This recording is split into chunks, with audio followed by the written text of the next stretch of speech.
Hello. Hi, guys. Sorry for being late.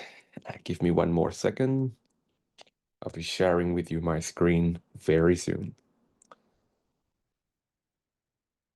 Here we go. Okay, so welcome back to our English 3.1. Nat, and I'm glad to see you guys again. All right, so we have three people, all right, three participants. That's uh, that's a progress. Okay. So, where were we? So this is where we were from last time. Okay, so let me just give you guys a quick review of what we did the last time. So we were looking at different types of support. So support is nothing but sentences that justify your main idea, okay, of each paragraph of your also known as topic sentence. Okay. So we talk about facts, all right? We could use facts as our support because facts are objective, all right, and they tend not to be uh, tend not to be arguable. I mean, you can't argue against numbers, right? Reasons. So reasons are just how you use your logic. Remember about the valid argument forms that I talked about in the previous chapters? If P, then Q, P, therefore Q, those kind of things. When you are explaining, when you try to convince people, you don't have to always tell the truth. I mean, telling the truth is good, but as far as convincing people is concerned, all right, your very first step to convince people is to have a valid argument. And your argument is valid only because you follow the rules. And I talk about the rules already, right? We have three rules. We have modus ponens, modus tollens, and syllogism. Okay, so if your argument is based upon these rules, then you have a good chance of convincing people, right? Even if you don't tell them the truth. Okay, but if they catch you for giving them false information, that's a different story. Okay, so you want your argument to be valid and sound. Now, being valid is about following the rules. Being sound is about making sure that your information is from a good source. Okay, making sure that you are telling them the truth. Okay, so that's reasoning. Okay, right. So when you combine facts and reasoning, you can have a pretty strong support. Okay. But your support is not just limited to facts and reason. You also have description and anecdotes. So description and anecdotes are just some short story. Okay. The goal of using anecdote. It is not to, add more weight. It's not to really convince, because it doesn't really have that kind of persuasive power. No, it doesn't have persuasive power, but the benefit of using a short story or an anecdote. Maybe I should call it a short story from now because anecdote seems like a mouthful, hard to understand, right? Okay, the benefit of using a short story is that it can relate um, average audience to your advanced topic, right? If you try to convince people, all right, to accept your claim, okay, and your audience don't know much about it, don't know much about it. So you try to sell a health product. Excuse me. Excuse me. Bless me. Sorry. Okay, so you try to convince someone, you try to sell health products to them. Okay, so your customers don't know about nutrition. Okay, they don't know about how your our bodies work, right? They don't have. medical knowledge whatsoever. Okay, but you want to convince them. Of course, you will need to use some of the medical facts, some of the medical theory as part of your explanation. You might need to provide them with some actual data, real examples. Okay. But maybe those are still too unfamiliar to your audience. So they might be nodding their head, but they're actually not following because it's just over the head, right? They don't know about medicine. So you give them a lot of information, even though your information is very well justified. It's not going to come across to them as something that they understand. Okay, so telling people the truth, giving them valid argument, it is good start. But if they don't understand it, then it's pointless. You're not going to convince them because they don't get it, right? So you need something um, to sort of um, reduce your level of information to the same level as your audience, you know, something that is relatable, and that is a short story. Okay, so um, you can just talk about your family members, your friends who have had experience with the products you try to sell. Okay. And then, tell your audience about how your friends or your family member have been enjoying these products. Okay. Right. This might be a good way, for to a good way to relate your audience to some advanced topic, some technical topic, right? That's the power of short story. Okay, and expert opinion and analysis. Okay, now my opinion is going to be useless in the in academic debate, right? I can't just say, hey, please accept this claim because I think it is valid, because I think it is good. Because in academic debate, my opinion is nothing because I'm not an expert. Okay, as a student, our opinions don't count for anything. They don't accept our opinion because we are not expert.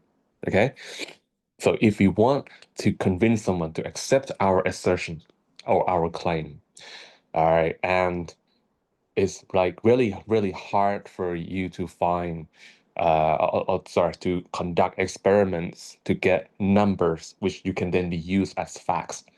It's really hard, time consuming, right? To conduct your own experiment. It might be easier for you to just refer to somebody's opinion, all right, to somebody's knowledge, all right, as long as that person is an expert, okay? And when somebody is an expert, okay, he or she has to be accepted in his community. Okay, right. I mean, if you're making claim about business, all right, about business, there's a lot of theory out there, all right, a lot of business theory out there. Um, right. Sometimes it's really depends on uh on how your business work, in order to, adopt some of the good practice or some of the, business theory, right? Okay. Now, you need, uh, s- sometimes you need something just to tip the balance, just to add more weight to your side. Okay. Now, if you say, "Hey, I choose this particular theory because I think it will fit the nature of my business," this is not good enough, right? Because what you think doesn't matter. But if you refer to somebody's you refer to some expert's opinion, it might count. It might count. Why? Because if that expert is accepted in the in the community of of your business, of what you do, that is good. But if the expert has specialty in some other industry, in some other field, right? Then his opinion might not be very well shared, might not be accepted. Okay?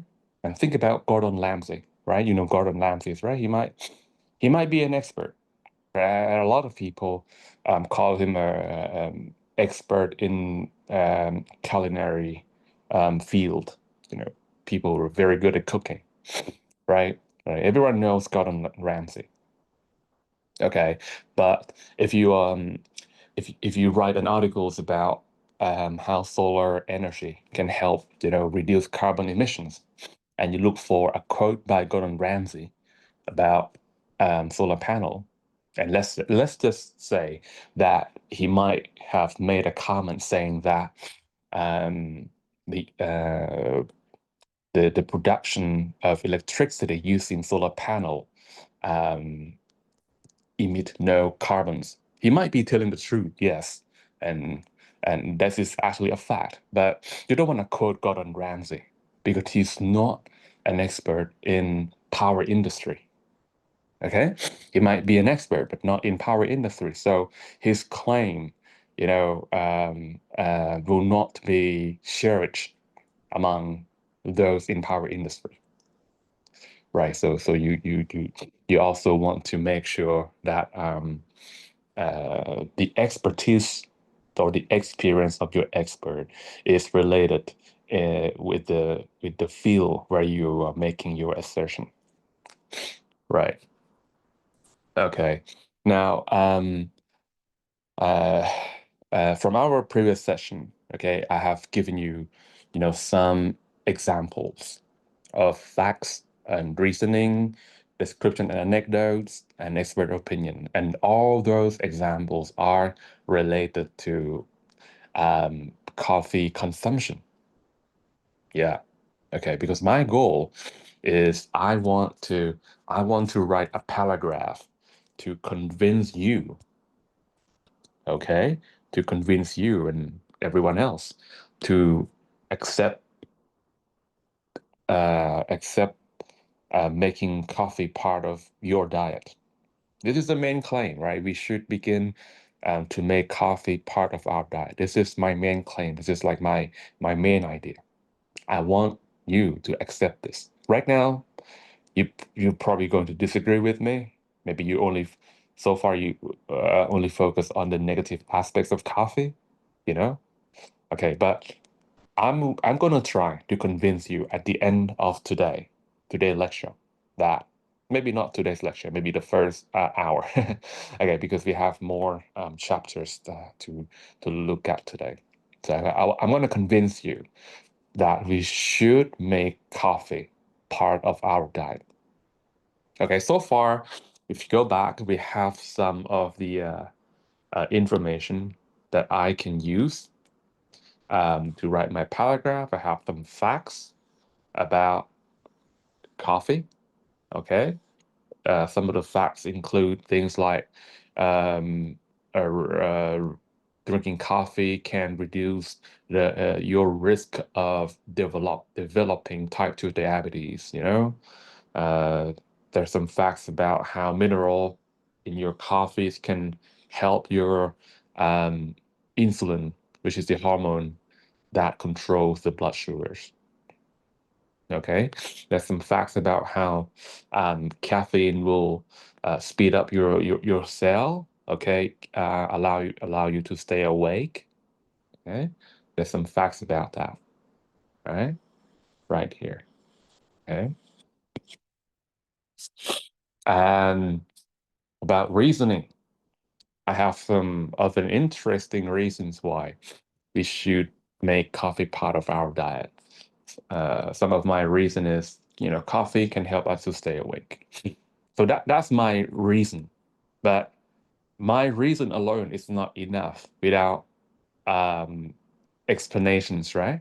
So somehow I'm going to need to link this reason with some of the facts that I have on from previous page. Yeah, coffee is good for our health. In what way? Right? There might be questions. So I might have to relate this to some of the facts that I have from previous page. So I have to think about how I'm going to, connect all these facts, to explain my points or my reasons here. And when I do that, I have to also bear in mind that I need to have valid argument. So, the rules about valid argument will have to come to mind as well, right? Like if P then Q, P therefore Q, if P then Q, not Q, therefore not P, if A then B, if B then C, A therefore C. All those things have to be present when I'm um, connecting sentences, when I'm using linking devices, right? Okay. Now, uh, as for my short story support, right? I have provided some interesting short story, okay, about my dad. It doesn't have to be true, I this can be completely made up.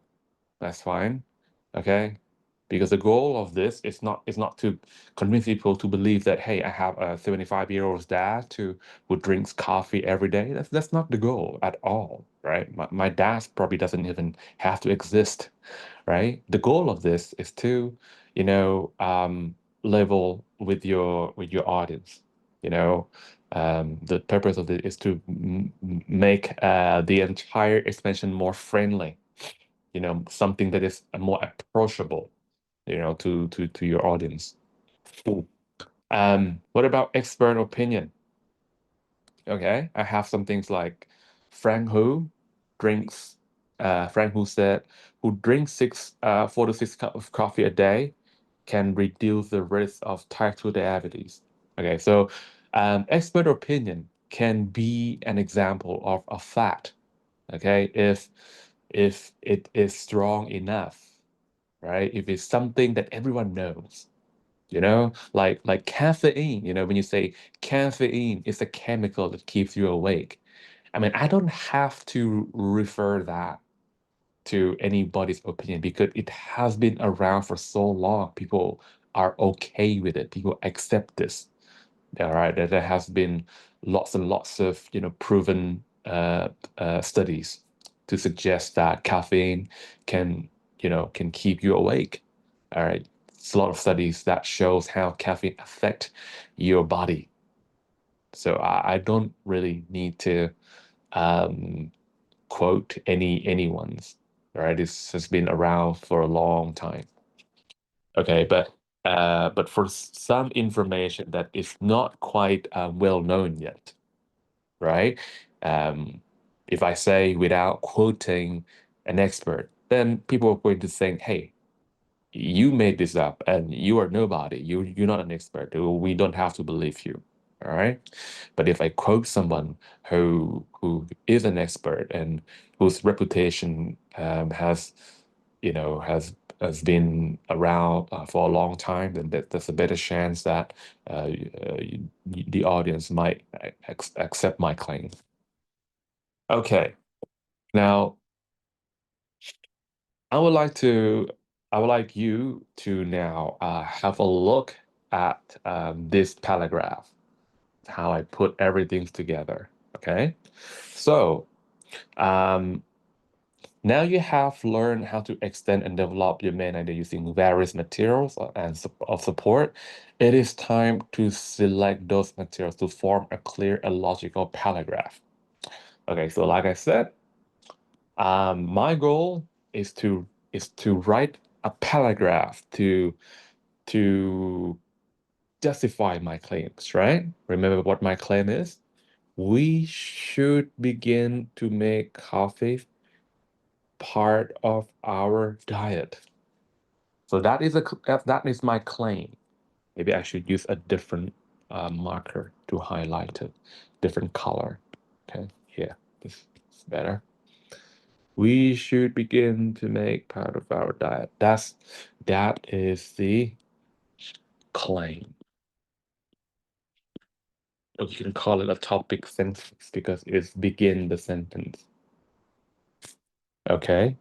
Now, the next thing I'm going to do is I'm going to add some reasons. Okay. And my reasons I have already prepared. I have already prepared them. Coffee helps us to stay awake. Coffee is good for health.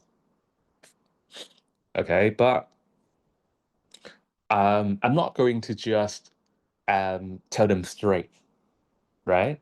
I'm not going to just tell them straight. I just want to like, you know, um, keep it keep it slow, right? I'm not in a rush. I don't want to um bombard my audience with lots and lots of information all at once. Okay.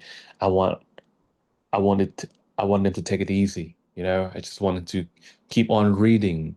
So I'm not in a rush. Okay. I'm not gonna be like, hey, we should begin to make coffee part of our diet because it has a hormone like insulin that can help to control your blood sugar, which will reduce your chance of developing diabetes. I'm not gonna be like that because it's too much for your audience to catch up. All right. I'm gonna make it slow. All right. I'm gonna make it slow. So I would just give them an announcement. All right. I'm not in a rush. We should begin to make coffee part of our diet due to several health benefits. So when I add this information, I add this prepositional phrase to my claim, okay, it sort of it signals our audience to look forward to some health benefits, okay, instead of you know giving them the reason straight up, okay, which might be too much for them to digest. We prepare our audience to see what's coming. So now they are mentally prepared, right? They're mentally prepared to see some of the health benefits. Okay. All right. And then I will give them my health benefit. It's kind of like telling sometimes being a good writer is being a good tour guide.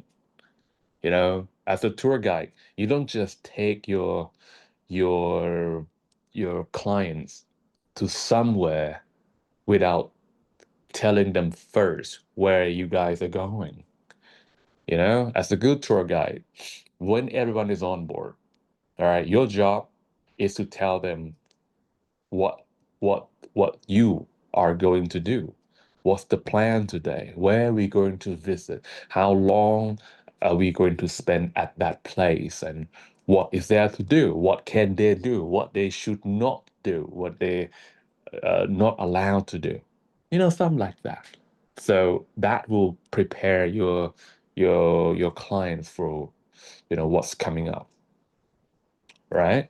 Same thing, as a good writer, you have to prepare your audience for what they're going to see, what they're going to read. Now, um, and here is the first um, reasons. Coffee could keep us from some serious disease. Notice that I use something like first. This is nothing but uh, a linking device. It's helped to set stage for your reasons, so people know. Okay, this is going to be the first reasons. All right, the first health benefit. Okay, and when they see words like second, they know that okay, now they're at the second benefit. Okay, so coffee could keep us from some serious disease. Right, this part is called reason. Okay, so I would say this is reason number one. This is your reasons number one. Okay, so the purpose of this sentence is to um, clarify upon this preceding statement. Because when you say we should begin to make coffee part of our diet due to its several health benefits, your audience will be like, hey, what's the first benefit? Okay, now you have told them already. The first benefit is that coffee could keep us from some serious disease, so they know what the first benefit is. All right. If they only have time to read up to this line and then like stop, they can go tell their friend that, hey, look, we should start drinking some coffee. And their friend will be like, why? And they can say, oh, because it could keep us from some serious health disease. That's what they can say. Okay. But if the friend continue asking, oh, what sort of health diseases? They're gonna be like, oh shit, I don't know. That's all I only rate up to this line. I should go back and read more. All right. Okay. So this line alone is not good enough to convince people because it's big questions, right? In order for people to accept you, to believe you, they have to be clear. They should not have any questions in their head, right? Okay, so you have to address the questions that they may have when when they read this line or this sentence. Coffee could keep us from some serious disease. There are going to be questions like, hey, yo, what kind of disease are we talking about? Are we talking about Parkinson? Are we talking about emphysema? Serious disease, cancer? All right, what kind of serious disease are we talking about? And of course, how? How does coffee help us? It's just a drink, isn't it? It's just some liquid that tastes a little bit bitter and sweet. And how is that going to have that kind of power to prevent serious disease, right? So these questions must be addressed. All right, in as few lines as possible. You don't want to make things too long for your audience because not everyone has time to read your work, right? Everyone is busy, in a rush, didn't have much time. So you want to make everything concise, right? Coffee could keep us from some serious disease.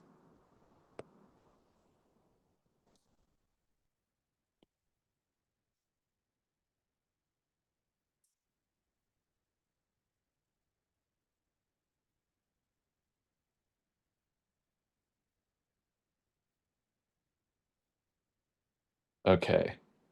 According to Frank Ho, a nutrition and epidemiology professor at the Harvard School of Public Health. People who drink 4 to 6 cups of coffee a day are 28% less likely to develop type 2 diabetes. So that answer one part of the questions.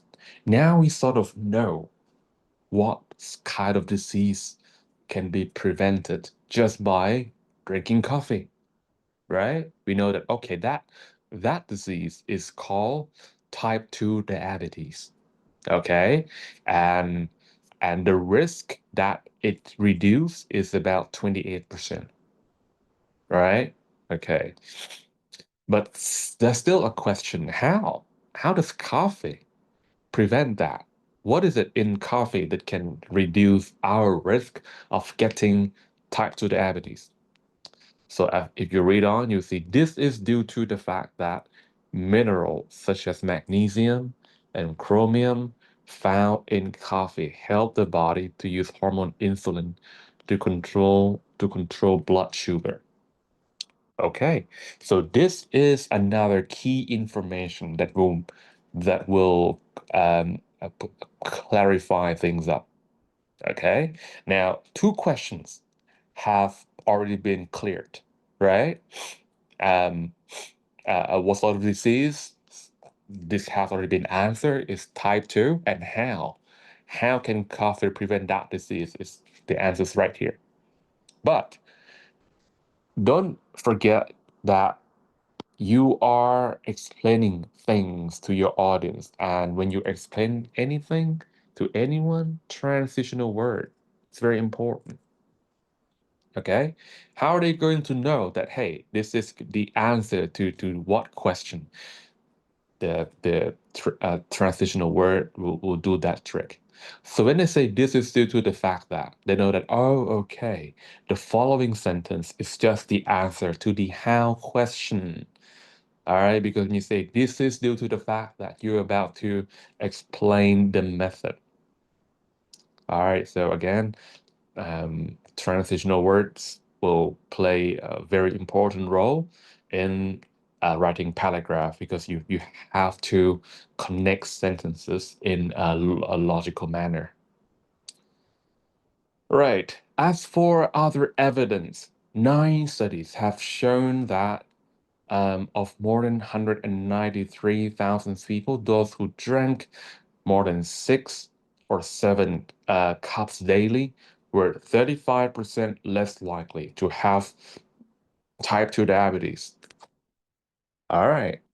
We have another support. All right. We have another support. Nice study.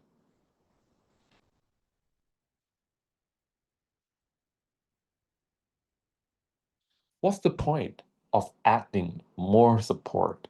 Well, um, more support simply means more weight. Yeah, convincing people can be visualized as playing a seesaw. Okay, this is your audience. This is you. You want to win. You want to lift your audience off the ground. Right now, at this moment, the seesaw is like this. Your audience has more weight than you. Okay, has more weight than you. So um you want the seesaw to tip in your favor on your side. You want to lift your audience like that. Yeah, your audience. So you need to add more weight on your side. Okay. Now, so far, yes, you answered the questions. Now they're clear. But they'll be like, hey, are there any evidence? Are there any examples? You know? So if you can give them examples, or more research studies, they will appreciate it. Okay? The more the examples, the better. Particularly if that examples are updated, new, if you give them updated examples, something that are recent, they will really do appreciate that because it's something that is happening today. With regards, despite changes in the society, changes in the environment. Okay. And of course, don't forget about linking device. Linking device always important here.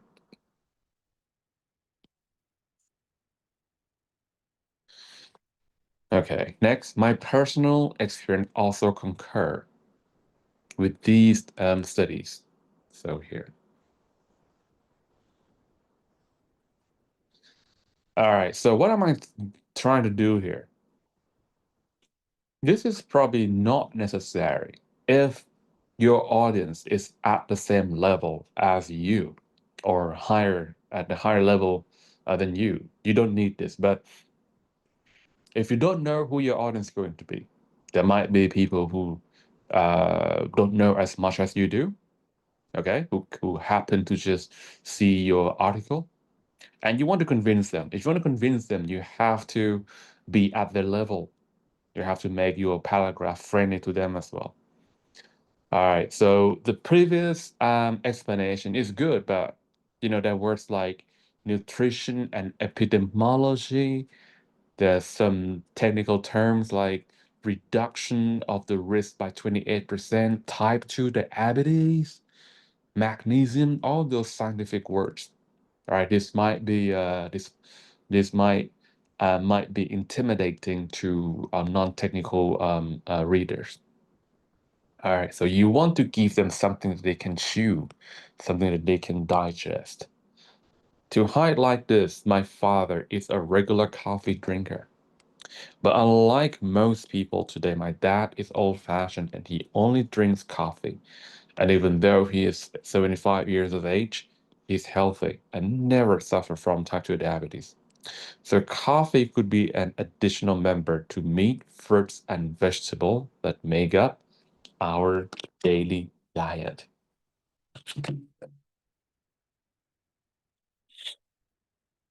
Right. Okay. So,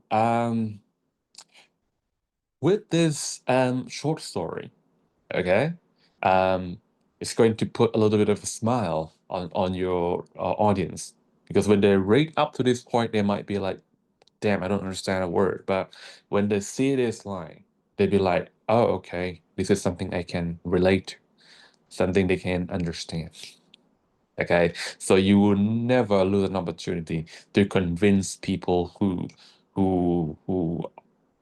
who are educated, who know the same stuff you do, and those who are not educated as you are, who don't know the stuff as well as you do. Okay, right. Now, let's have a look at your exercise.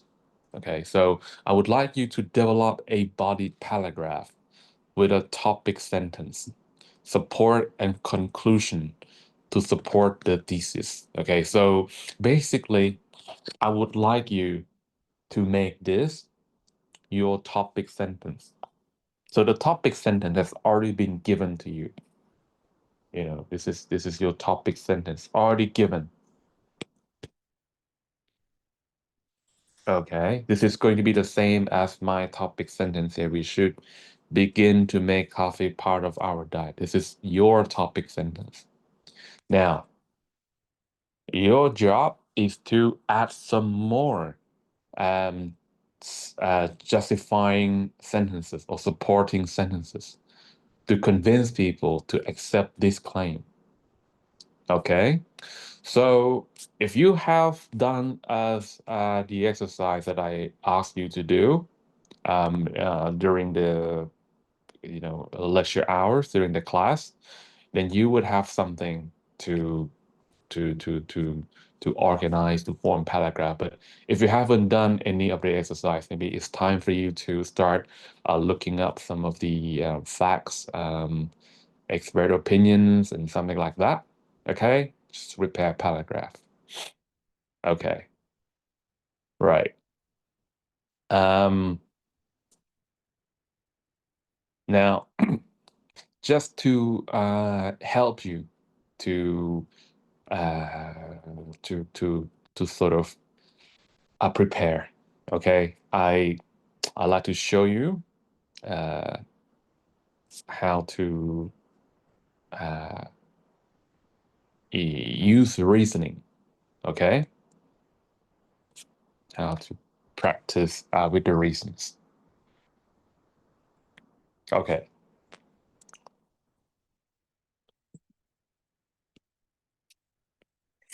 suppose I have a claim.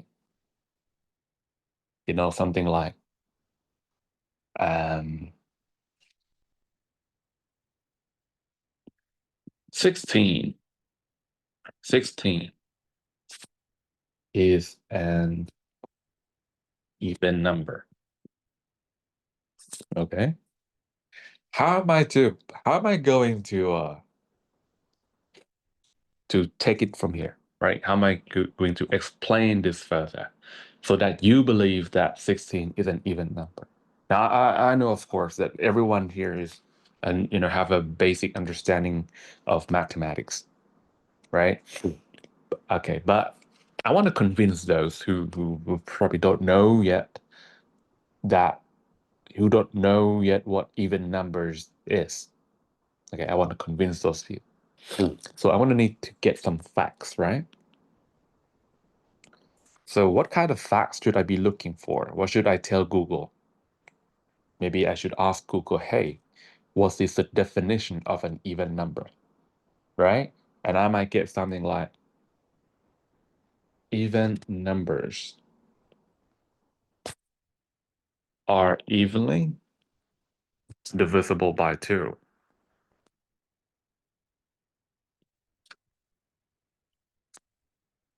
I might get that, right? From Google. Mm. And maybe I should uh, look for any other examples of even numbers. Maybe I'll ask Google again, and I probably get something like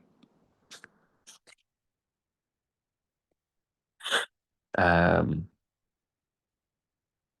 2, 4, 6, 8, 12 are even numbers.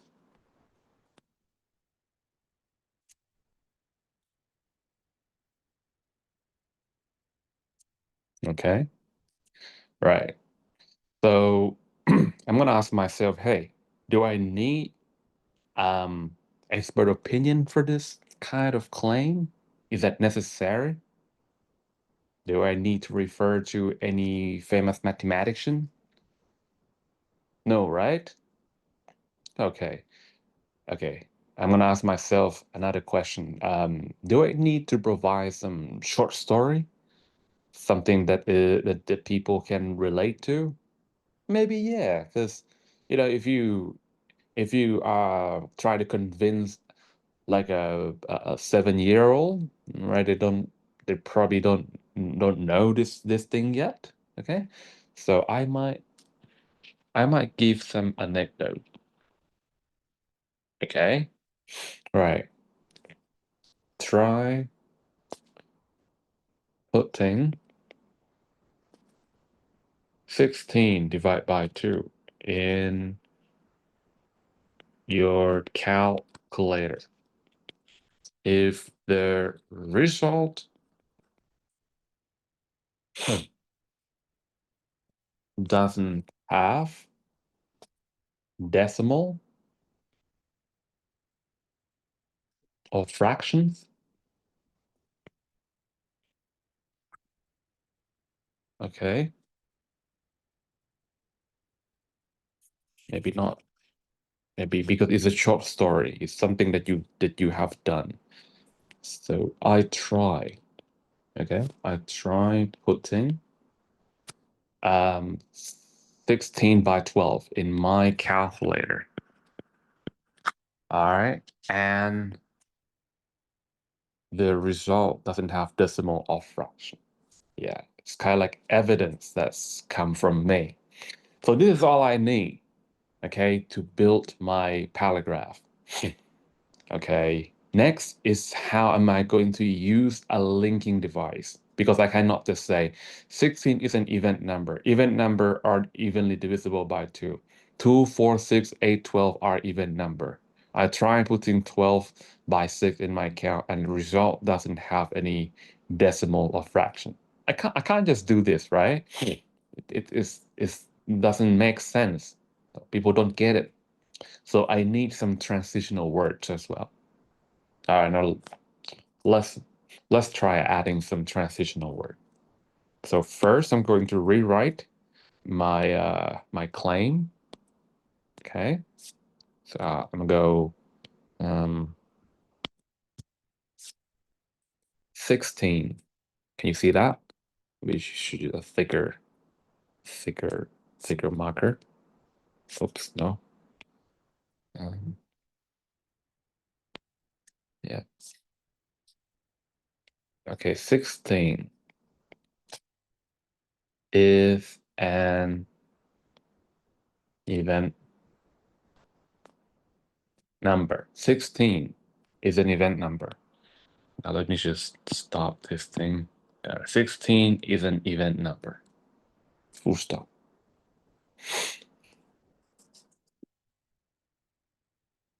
Okay.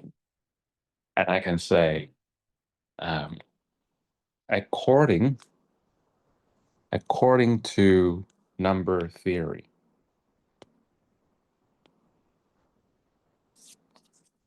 ACCORDING, according to the number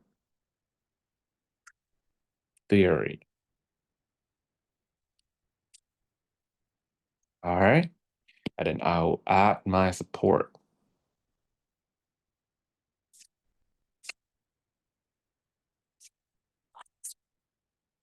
My number theory.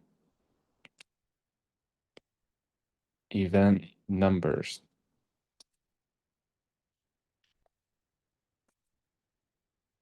are evenly divisible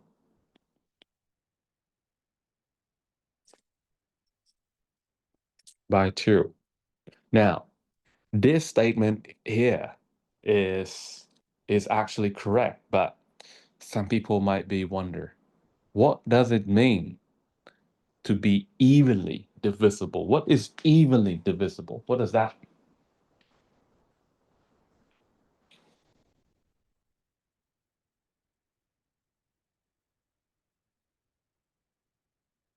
All right. So for those who don't quite understand the meaning of this phrase, I might have to give them something according to the number theory. Even numbers are evenly divisible by 2.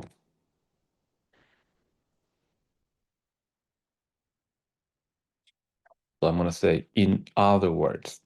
So when you're about to simplify something, you can use this phrase in other words.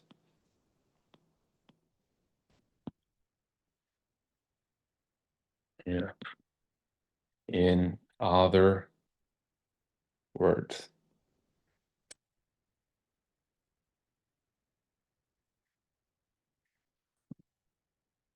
In other words.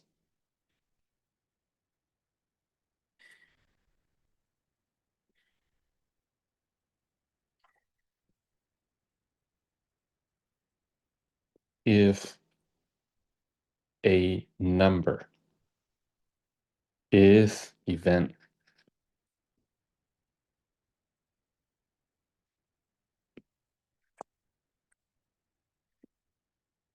it should have no remainders.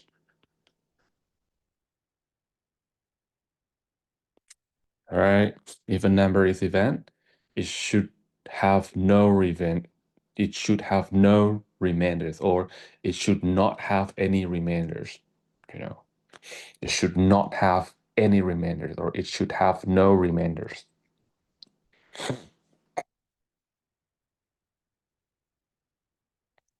Right. So this is the simplification of the same thing, right?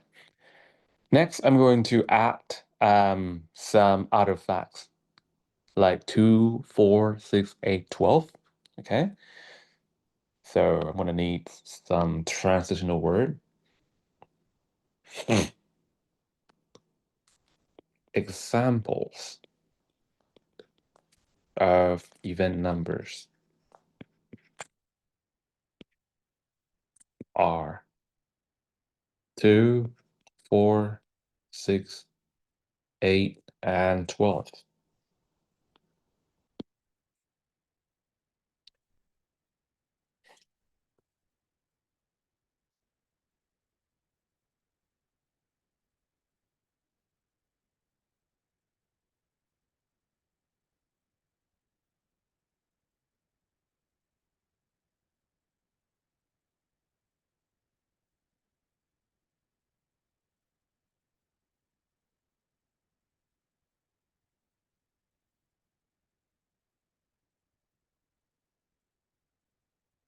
Okay.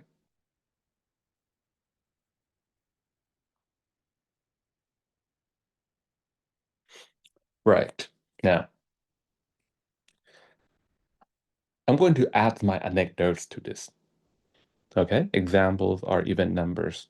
Example of even number six is 12. And I can say,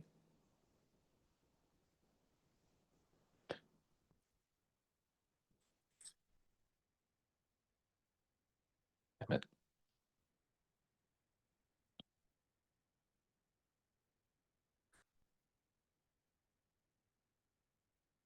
okay,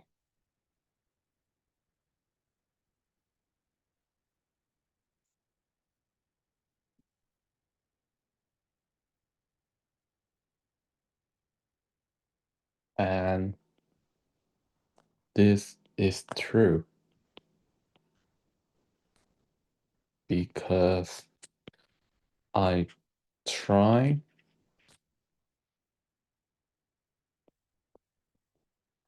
putting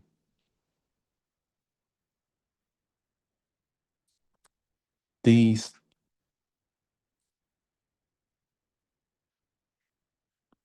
number as well as 16 in my calculator. And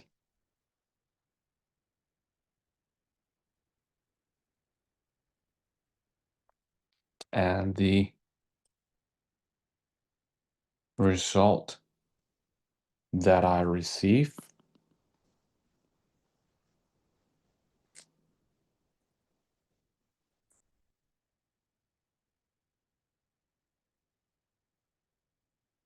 didn't have any decimal or fractions. Right. Because I tried putting this number as well as 16 in my calculator, and the result that I received didn't have any decimal or fractions. Okay, so that's it. Let's read this one more time. 16 is an even number. According to the number theory, even number are evenly divisible by 2. Or in other words, if a number is even, it should have no remainders. I forgot to say something. When divided by 2. I should add it now. It should not have, it should, maybe it sounds easier to understand if I just say it should not have any remainder. Okay, when divide by 2.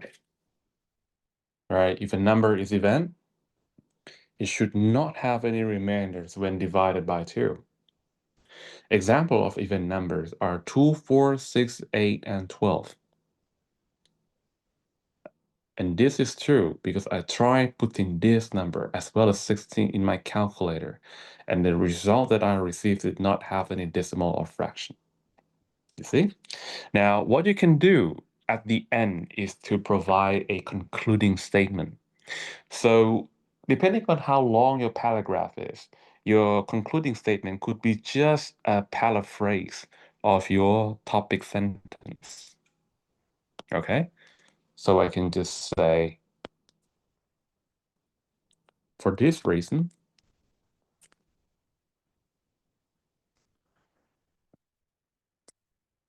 16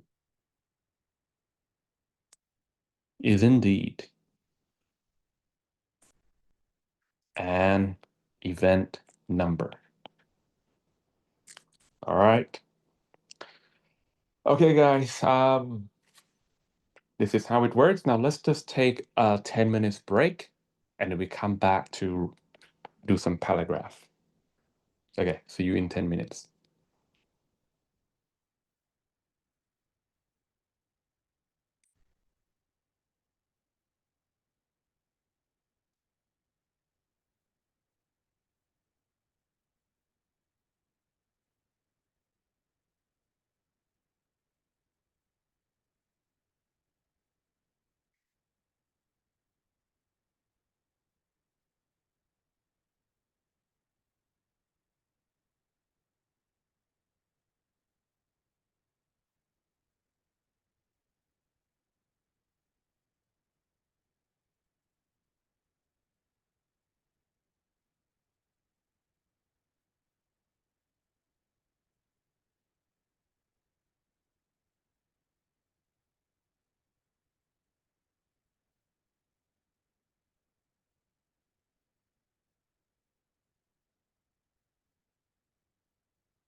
Okay, so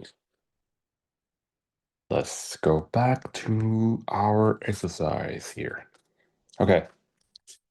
Um, so why don't you guys take, maybe 5 minutes, okay? For those of you who haven't um uh, done any exercise from our previous sessions, you can sort of do it now. All right. So I want you to go on Google and look for some facts, okay, related to international tourism in Thailand. You can also look for facts related to customer service, okay, and then come up with your own reasons why the key to success in international tourism is customer service. You know, maybe like how does customer service affect international tourism? Why is it important for success? Okay, come up with maybe one or two reasons. Okay, and then basically try to anticipate your readers.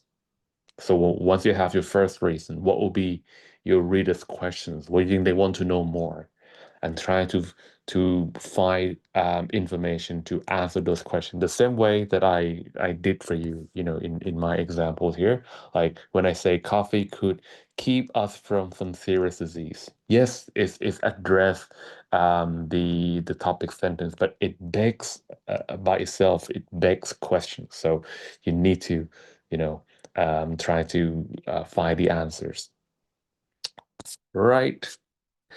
Okay, so how about 5 minutes? Okay. And after that, then we have some discussion. If you have already done exercise, and I think you are ready to write a paragraph. Okay, I also encourage you to write me a good paragraph. All right, it doesn't have to be good, all right? Just write me a paragraph. Okay, and you can send it directly to me. Okay, so after 5 minutes, I'm going to come back and I'm going to have a look at the chat window over here. All right, where is it? More in chat. Okay, so I hope you guys sent me something. Right. Okay. I'll see you soon in 5 minutes.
So, what's up?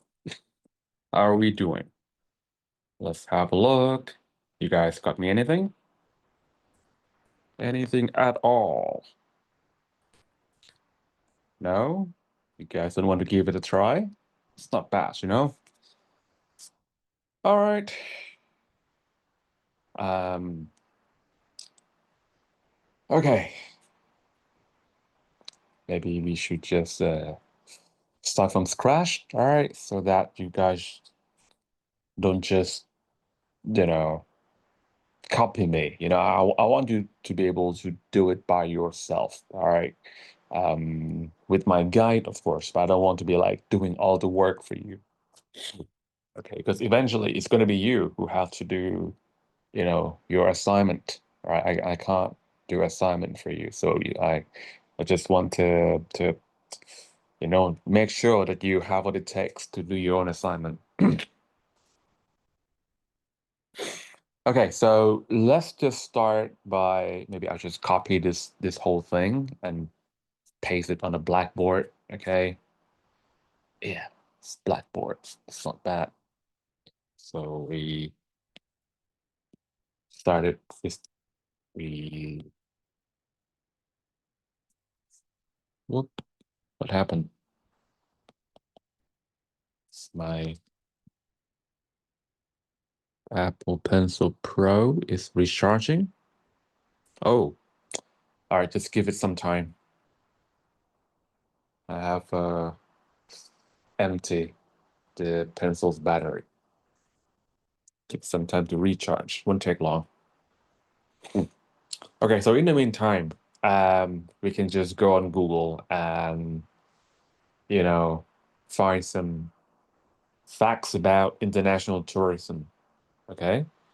I already did it last time, so and I can sort of remember. Okay. In fact, I have that written down. Um, but because this is online, so all the scribble was not saved onto the file. But I do remember. Like if I'm not mistaken, I think the majority, speaking about the facts of international tourism in Thailand, I think the majority are Chinese people and Malaysian. They just make up the biggest proportion. And well, anyway, while waiting for my pencil to recharge, let's just go online. When I ask Google, who are the uh, majority? Who are the majority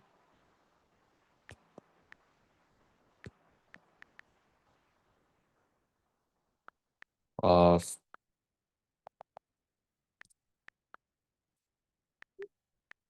international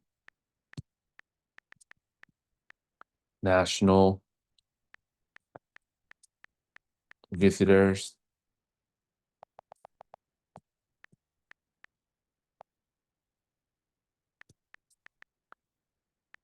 in Thailand? Okay. And yeah, this is what the AI has found. But the AI refers to this source of information. So, one of them is Nation Thailand. So for this level of writing, I think this source of information is good enough. Okay, so the majority is Chinese, and then Malaysian, and then Indian, Russian. Okay, what about the trend? Okay, what is the trend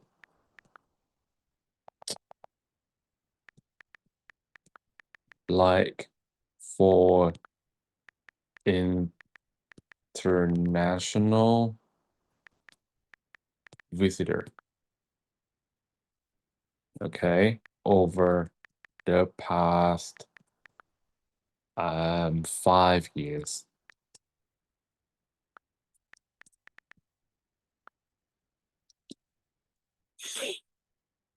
Okay.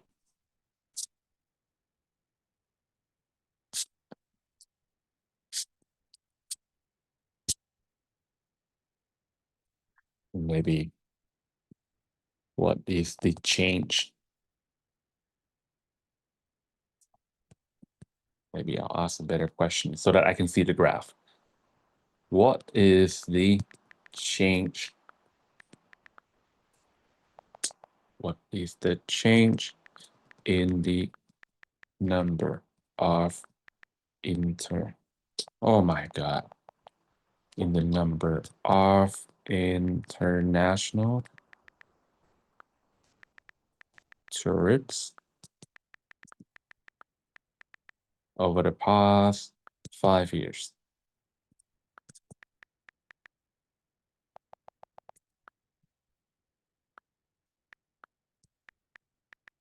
What is the change in the number, not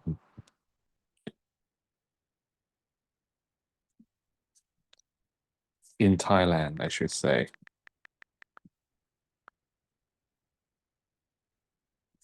Okay, so it looks something like this.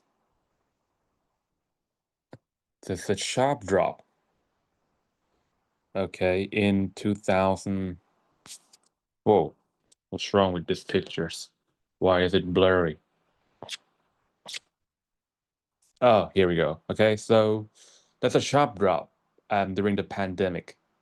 So from 2019 to 2020, that's when international tourism in Thailand took the greatest hit. Okay, and the number just slumped from 39.92 to 6.7. And then it went down even further to like 0.43. That's like the worst time for international tourism. But it bounced back after 2021. It bounced back to 11, which is not bad at all. And then it skyrocketed to 28.15. And this number is measured in millions, you know? Right. Millions. Yeah. I'm quite positive it's measured in million. Okay. And it's continued to climb back to the same level as 2017, 35.59. But its peak was in 2019. That's the highest in the record, 39.92. Right. So that's a fact. Okay. Now let's see how much my pencil has charged. All right, it's charged up to 54%, which is more than enough for me to complete this paragraph. Okay, so let's do this.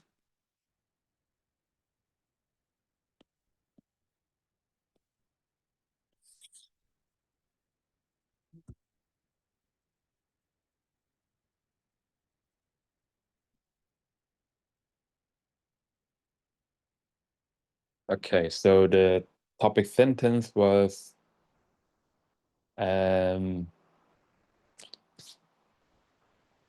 I forgot. Okay, let's have a look. What was it?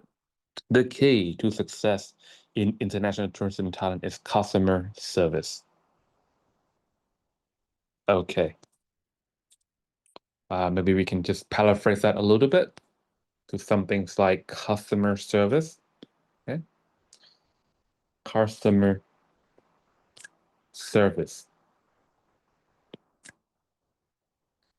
is key to success in international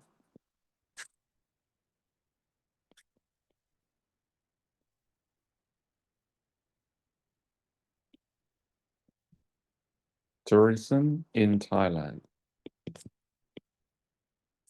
Okay. All right. Now, so we know some facts.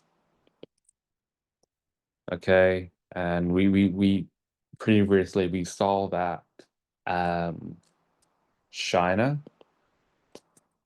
how many? About 6 millions, right? Yeah, about that, right? Don't have to be precise here. China is number one. Okay, about 6.7 million.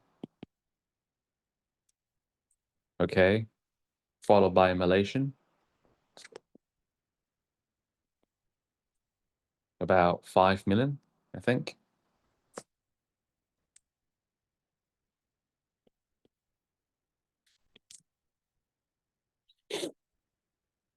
Okay, followed by Malaysian and Indian.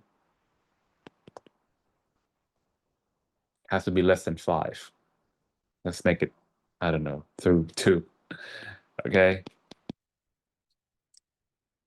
All right. So these are facts. I think you can look this up online. All right. What else? What else do we have regarding fact? All right. We know about the slump in 2000 and between 2019 2020s, right? Okay, the numbers just dropped dramatically. So the other fact is the number just dropped sharply. Okay, the number dropped sharply um, during the pandemic. Okay, but bounced back.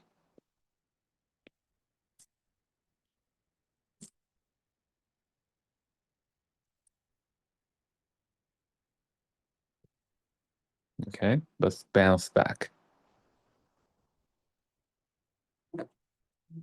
and is on its way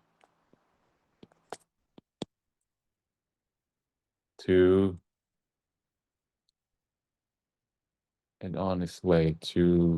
to get back to the 2019 record. Right, we saw that 2019, that's the highest in record. And if you look at the graph previously, it was on its way back, right? Okay, so these are facts. Now, are there any reasons you want to use here? So I can personally, I believe that a good customers customer service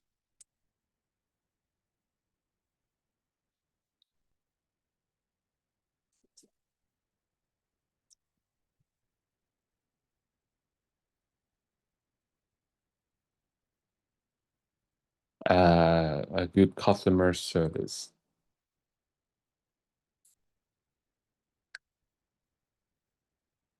will keep all customers from buying from other vendor.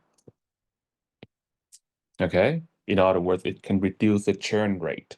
So the churn rate is when customers um, are not very loyal to you. They buy from your competitors, from other vendors. Keep all customers from buying from other vendors, right? As well as maybe attracting new customers. So it can steal customers who might be buying from other vendors to buy from you instead. Okay. Yep. So that's my reason. Do you think I should use some expert opinion? Maybe. Expert opinions. Okay, let's have a look online. So I'm going to ask Google, who are who are the well-known expert in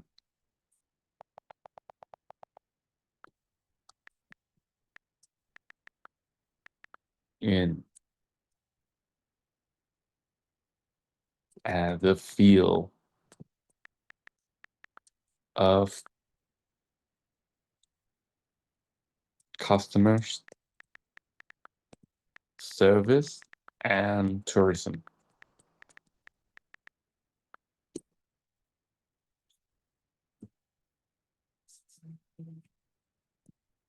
I should put an S after expert.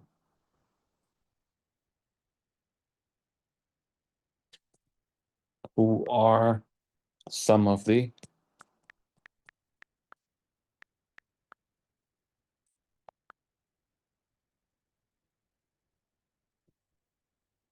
right.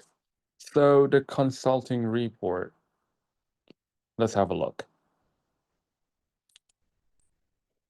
The top travel health consultants. Jason, who's this? Jason's Gaggenham.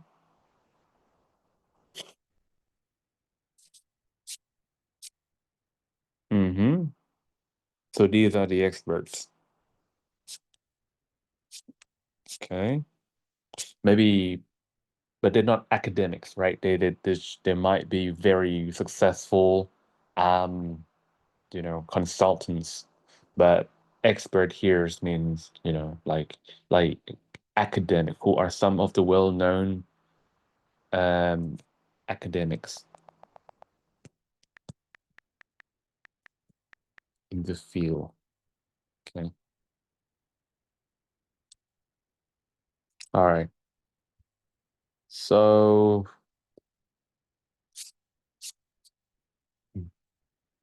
maybe I should ask Google for a list.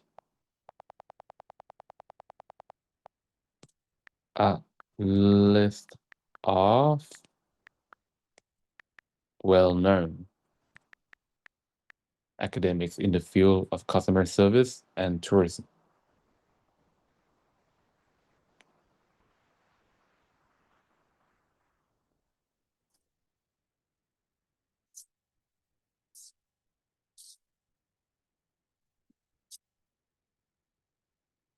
Academic figures. I'm actually looking for, some of the university lectures and their studies, actually.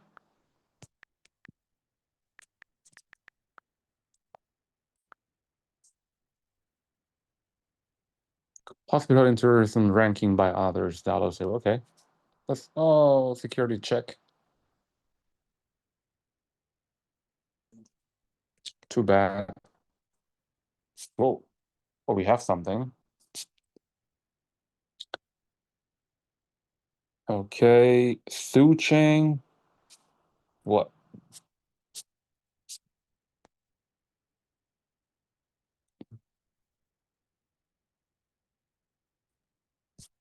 Mm,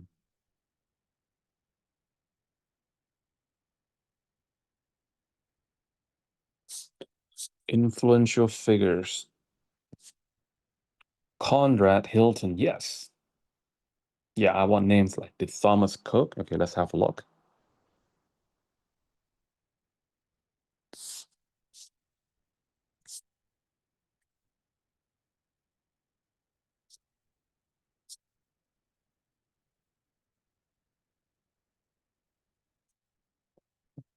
It's annoying.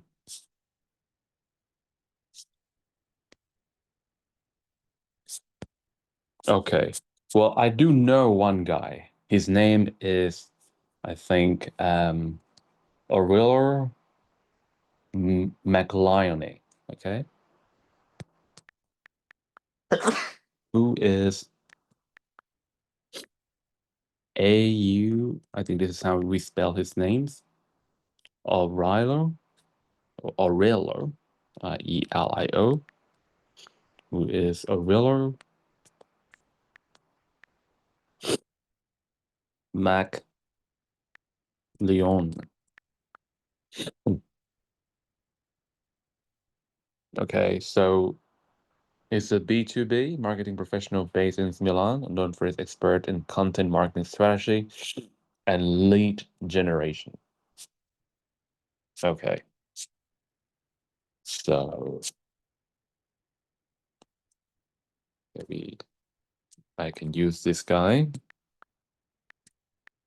Oh, some other guy. You can use other expert as well. All right. Quote.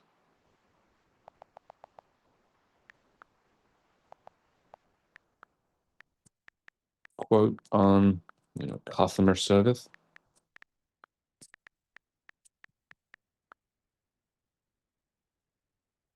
Nothing.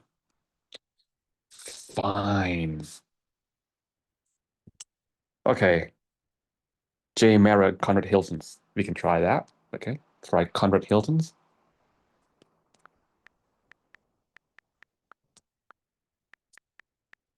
Hilton's. Comment on customer service.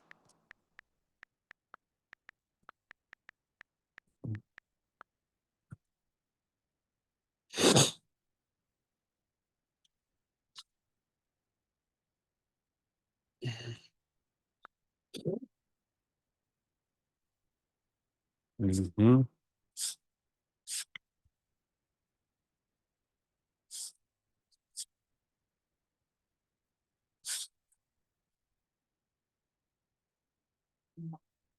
Maybe I'll just cut the word comment.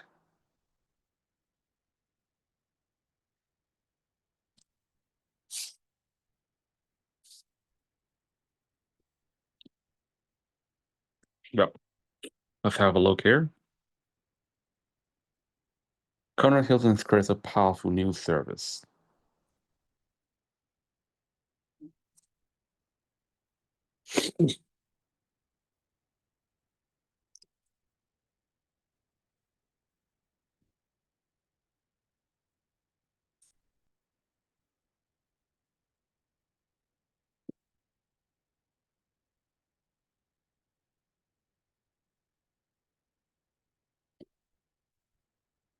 Maybe this strategy is not working because every time I type in famous people's name, it just gives me the names of some companies. Uh, maybe I should start by doing this quote.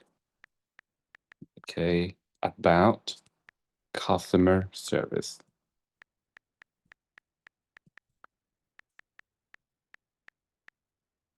Famous quote about customer service.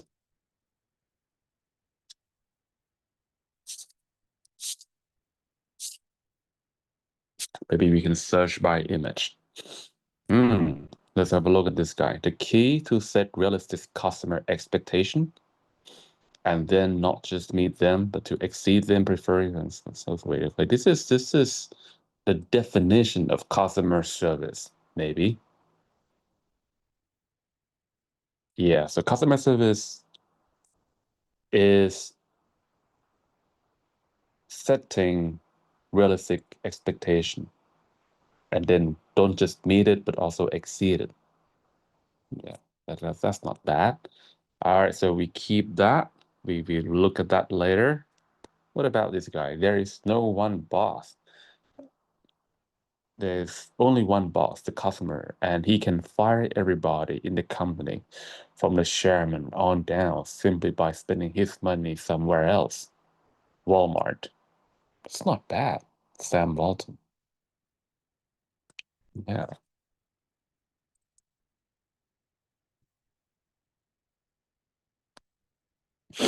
After sales service is more important than assistance before sales.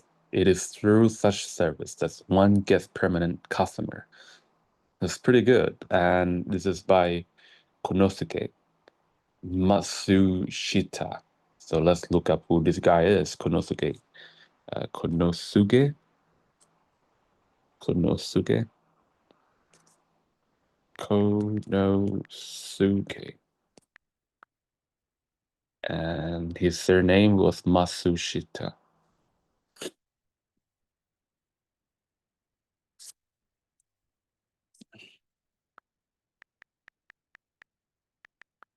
Masushita. See, he's a Japanese industrialist.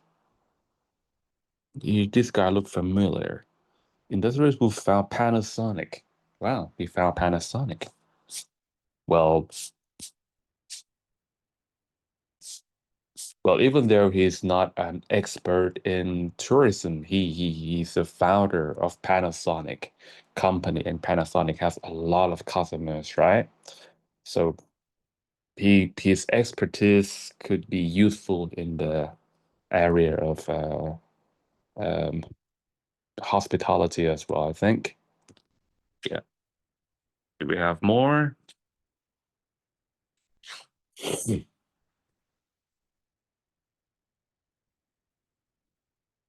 Who is this guy?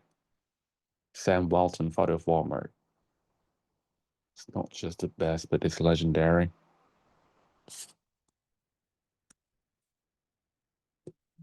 Yeah. Customer service is an opportunity to exceed your customers' expectations. Yeah. Yeah. Right. We have a bunch here. All right. Just you guys can just pick whichever you think will work for you, okay? I'm just going to go with mine. Yeah, there's a lot. Okay. So for expert opinion, maybe I'll just stick to this guy. Or Aurelio or Aurelio um, Maglione. Okay, said um, customer service is one of the most substantial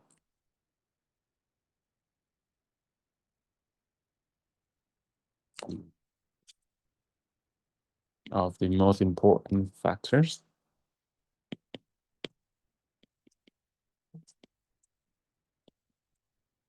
Okay, as it shapes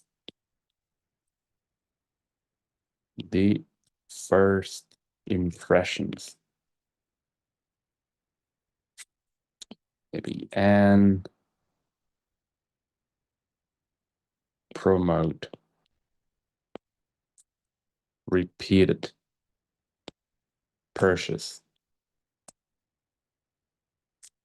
Okay, so that's my expert opinion. All right, so I think we should take another 10 minutes break, okay? And then when we come back, I'm gonna try to put all of this into a nice, well-organized paragraph. Okay? I'll see you in 10 minutes.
Okay, guys. Right. Okay, so let's try to put this into a paragraph. So first of all, let me just check if you got me anything. Oh, all right, no worries. So, customer service is key to success in international tourism in Thailand. Going to rewrite this down here.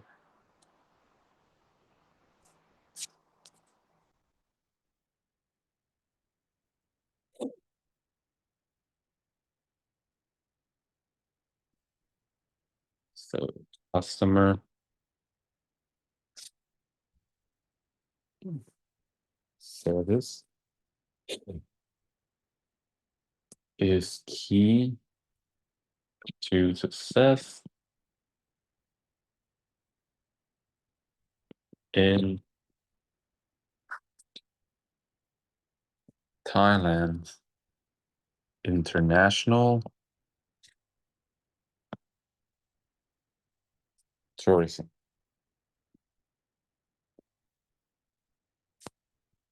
Right. Okay, now let's include some of the facts, okay?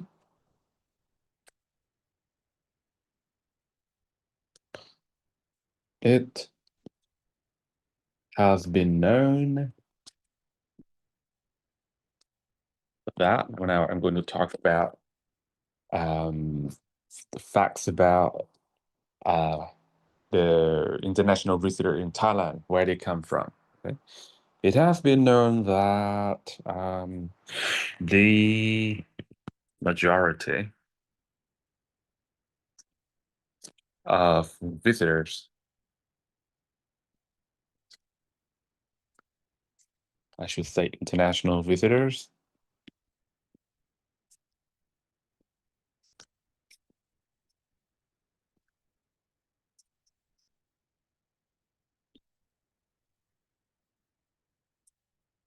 visitors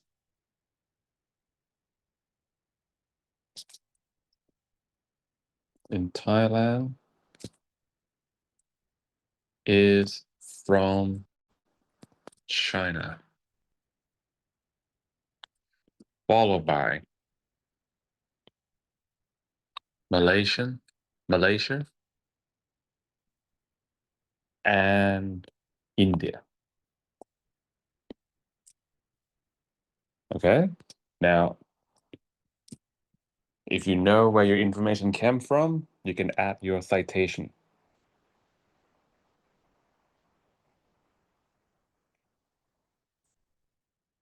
All right.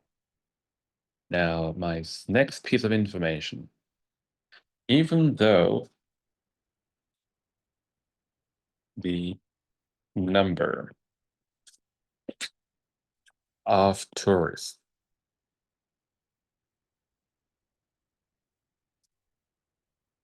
have nearly doubled, I mean, have nearly rebound back to the 2019 record.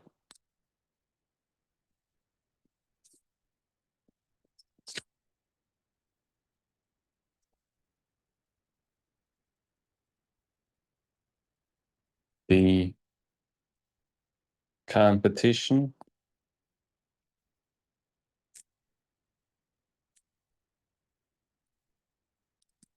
among destinations. So people, a lot of countries in Southeast Asia, like Vietnam, Laos, they also want to get a share of international tourists as well, right? They don't want all the international tourists to just come to Thailand, right? They want international tourists to go to the country as well, right? So the competition among destination, right, is quite strong, I would say. Okay, so when I say this, my readers should know that, hey, Thailand is not a monopoly in international tourism, uh, right? There are many other countries in Southeast Asia that also, want to attract customer as well. So Thailand will have to do something if they don't want to lose the market share, to neighboring countries. Right. Now, I think it's a good timing for me to introduce customer service after all these facts, right? So I'm gonna say uh, maybe customer service, right? Uh, Maybe I should say a good one, right? A good customer service. And I should say, based on what I saw earlier about, people's definition of customer service, a good customer service that's me, customers' expectation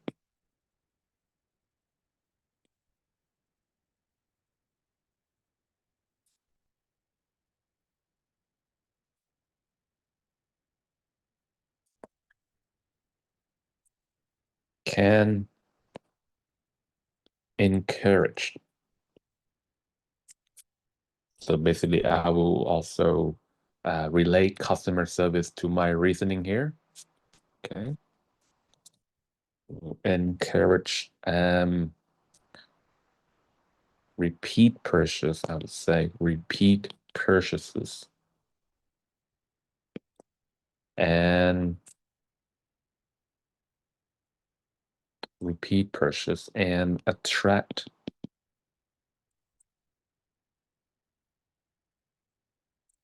new because I'm talking about visitors. Maybe I should just listen to meet visitors instead of using customer, say visitors expectation.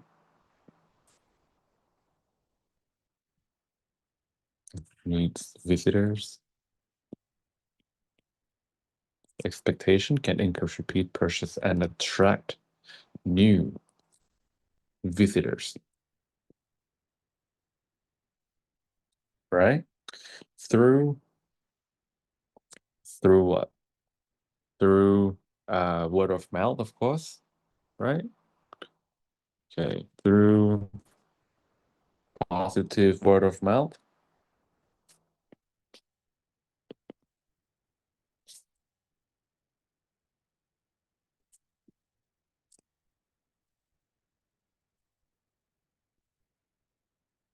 Okay, through positive word of mouth.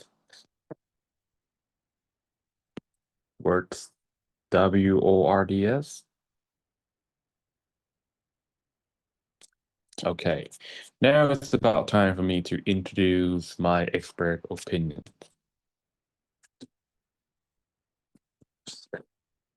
According to Aurelio, Aurelio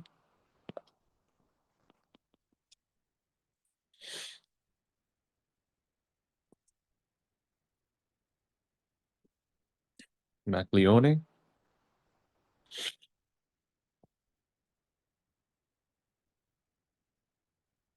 okay, exceptional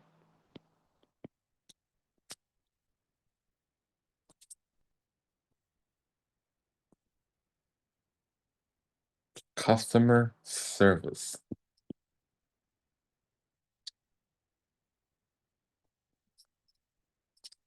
is one of the most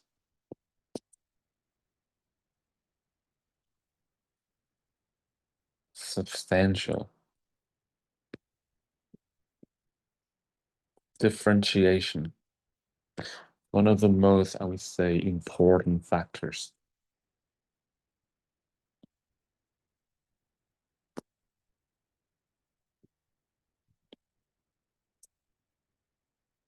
factors, right?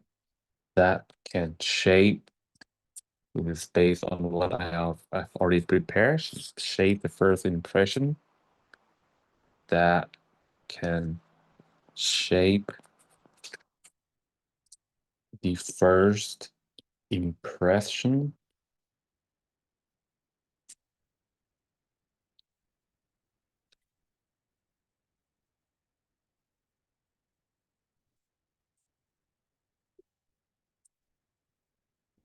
and boost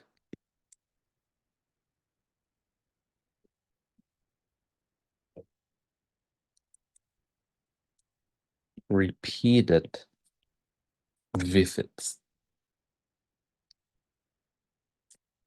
Okay.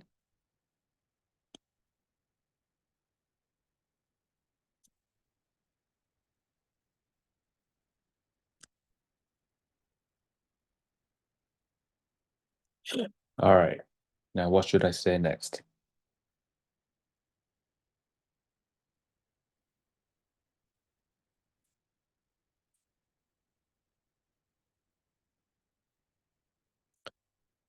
I'm concerned. Maybe I just add some details, which turn um, ordinary trips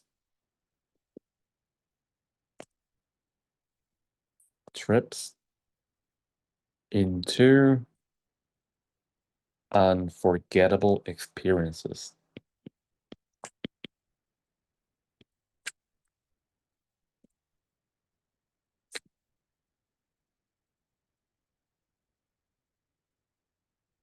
Okay.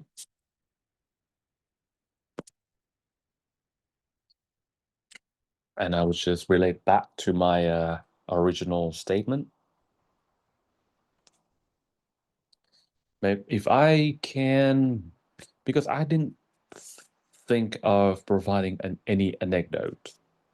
If you do, you can also, you can write a short story about how you, as a customer, were treated by, the staff member at some, business, could be restaurant or hotel, and how well they treat you.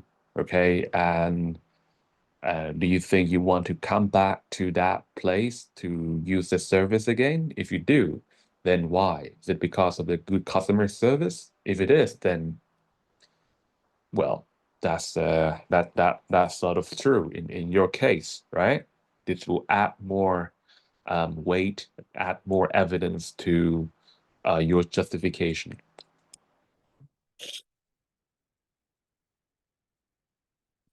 experience. But I'm sort of tired. I think this is far enough. Okay. Um, so I'll just wrap up here. Uh, so any business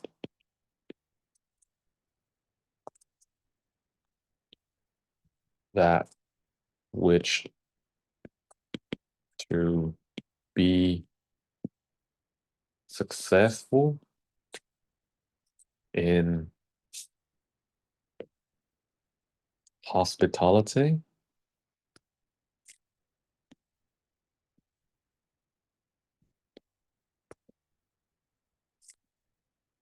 and tourism should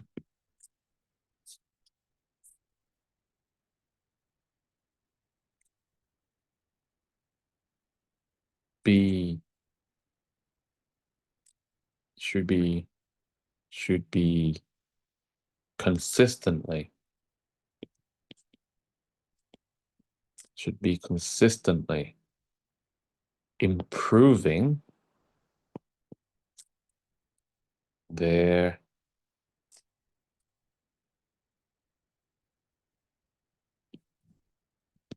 post-purchase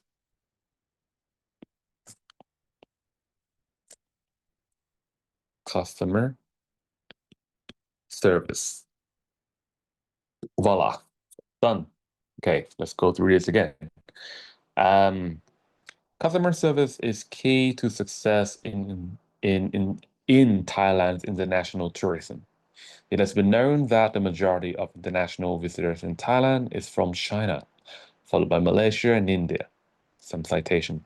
Even though the number of tourists have nearly rebounded back to the 2019 record, the competition among destinations is quite strong. A good customer service that meets visitors' expectation can encourage repeat purchase and attract new visitors through positive word of mouth. Maybe you should add reference here where it's come from. According to Aurelio Maglione, exceptional customer service is one of the most important factors that can shape the first impressions and boost repeated visits, which turn ordinary trips into unforgettable experience. Maybe we should add citation here as well. So any businesses that wish to be successful in hospitality and tourism should be consistently improving their post-purchase customer service. Okay, so there you go. This is just one way to do it. There are many different ways to write the same thing. Okay. All right. So that's it for this chapter. Okay. I hope you learned something. Now let's go back to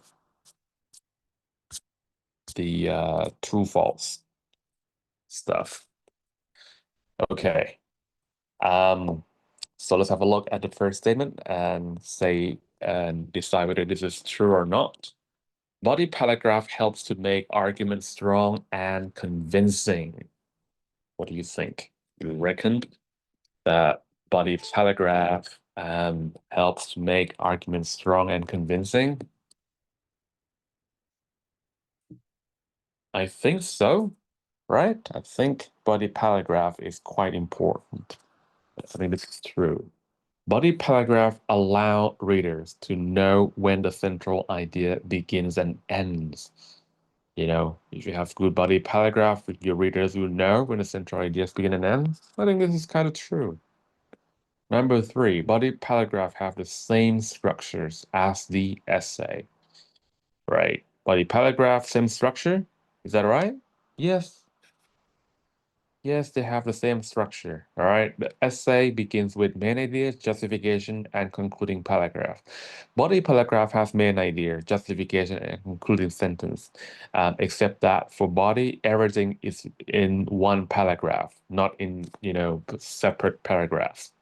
Number four, the topic sentence must only be at the beginning. So topic sentence only at the beginning, not necessarily true. It could be at the end as well. Number five, inductive and deductive are two different ways to organize a paragraph, right? So two different ways to organize a paragraph. Yes, deductive and inductive. Number six, the inductive styles begins with the main idea and evidence follows.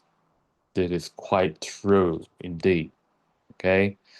Um, Inductive. No. Sorry. No, that's not. So inductive just begins with some random facts, not random facts, just some facts that might be, sort of difficult to tell why. It's kind of like watching a movie and you don't know what's the conclusion is going to be. They're just random scenes. Okay. At first, you might not understand how they are connected together, but eventually you will see how they're interconnected. Right. Next, the deductive begins with the main idea, which is supported by evidence. This is quite true. Number eight, we can use anecdotes in our college assignments. Anecdotes in our college assignment, that is not quite true. I mean, if you want to avoid anecdotes, all right, because they're not very convincing. Number nine, we can only use one type support in our writing. Can we do that? Only one type of support? No, right? We don't have to stick to only one type of support. There are multiple supports we can use here. Number 10, expert opinion analysis can be used to validate our thesis. Yes, definitely. All right, so that is it for chapter 3. This got changed. All right, now let us now move on to chapter 4. Okay, right. So chapter 4 will be about persuasive strategies. So far, you guys have learned how to write supporting sentences to support or to explain your claim. Okay, there are variety of supports. But next, we're going to talk some strategy. Okay, what kind of strategy can you adopt just to make your paragraph even more persuasive, even more convincing? Supports alone are not good enough, right? Okay, you can have a very good support that, clear all the doubts, clarify everything, but just a good, persuasive techniques, should also, be considered, in order to add more persuasive power to your paragraph.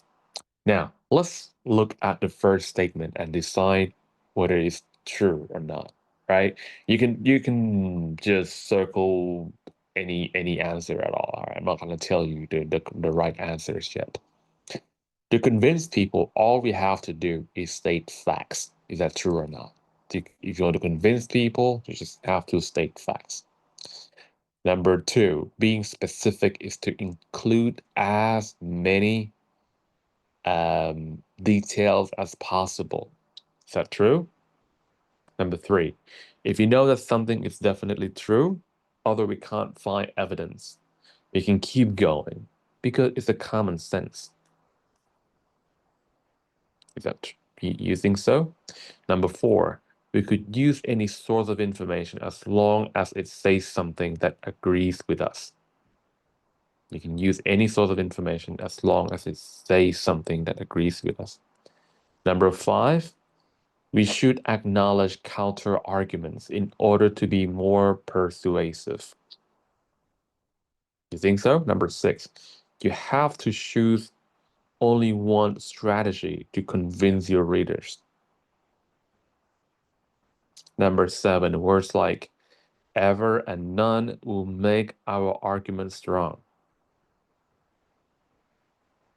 Number eight, the credibility of an expert has to do with his specialty and his experience. Number nine, acknowledging counter arguments means we are not confident. Number 10, the choices of words and structures play an important role in our persuasive strategy. Okay, let's move on. So, when you are doing some academic writing, okay, your primary goal is to convince your examiner to accept your claim. This is true in a lot of cases, especially if you also plan to take the IELTS examination. If you're taking IELTS examination, there are two parts that you have to complete, right? There's the first part, which is known as task one, and you have to write a 150 words report to describe main feature. That's nothing to that's just some mechanical writing. That's uh, there's nothing you have to do to try to persuade your readers. That's an easy part, okay? But the next part, right, the argument essay, that is quite um, challenging, right? Because you are not just writing an essay just to show your English proficiency, you are but you have to show them your ability to persuade, you know? And that is something that they probably don't tell you straight in the exam criteria. But those people who get high band, like band 7, band 8, band 9, they they not only do they have good language skills, Like they know a lot of words, they know a lot of grammatical structures. Not only do they have these, but they also have the ability, a good ability to persuade readers to be on their side or accept the claim. But this is hard, okay? It's not just language skill. It's entirely a different ball game. You know, it's called persuasive skills, okay? And what I want to teach you in this chapter is some of the good practice, okay, in order to make your writing persuasive. So what does persuasive means? Persuasive mean if something is persuasive, it is likely to successfully convince you to accept. For example, if I'm a sales executive, right, and I want to sell a service to you, okay? If I'm persuasive, then the outcome will be that you buy my service. All right. Okay. But my goal is to drive your motivation to the point where you make a purchase. Okay, so the first good practice is to be specific. So what is being specific? Now, if I say some things like people who love elephants are worried about the the number of the elephant that is declining. If I say this, would that create awareness for anyone? People who love elephants are worried about the declining number of the elephants. It is not going to bother anyone's, right? It's not going to create any awareness because this because of the lack of emergency, right? Lack of the sense of emergency. First of all, people who love elephant, who are they? This could be anyone, right? Could be me, could be you, all right? And you and me, we are nobody when it comes to raising awareness about wildlife conservation, right? We don't work to save animals, right? We're just people who just happen to like animals. So the information is coming from these people. It's not going to create awareness, right? So what's wrong with my statement? I should be using a more specific terms.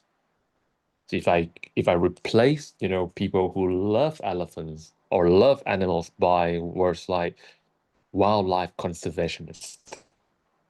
So this is a more technical, a more correct term to use here, right? To raise awareness, right? So if I use a wildlife conservationist, um, are deeply concerned. Now, when I say deeply concerned, it's not just level one concern, it's like level five, level six concern. Okay. So this will create awareness better. It will start to get people attention. Wildlife conservationists are concerned about a rapid decline, right? I'm using rapid decline, I'm not using declining or decreasing, because these are informal words, right? If I'm using formal words, that means I'm serious, right? I'm taking this matter seriously, all right? So wildlife conservationists are concerned about a rapid decline in the number of wild elephants. Okay, this is a lot more um, serious, okay, than the previous statement, and the second one will definitely, get your attention. Now let me just write this down for the sake of comparisons. Okay, people who love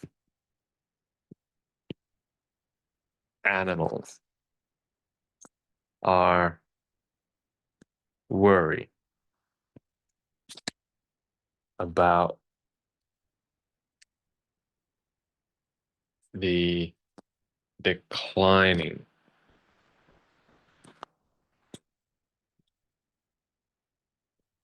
population of elephants. Okay, now compare with this. Wildlife conservationists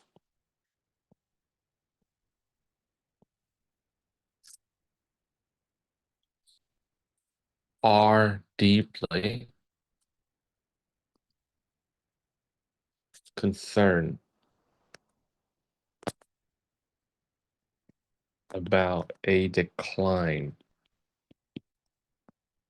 in the population of wild elephants. Okay?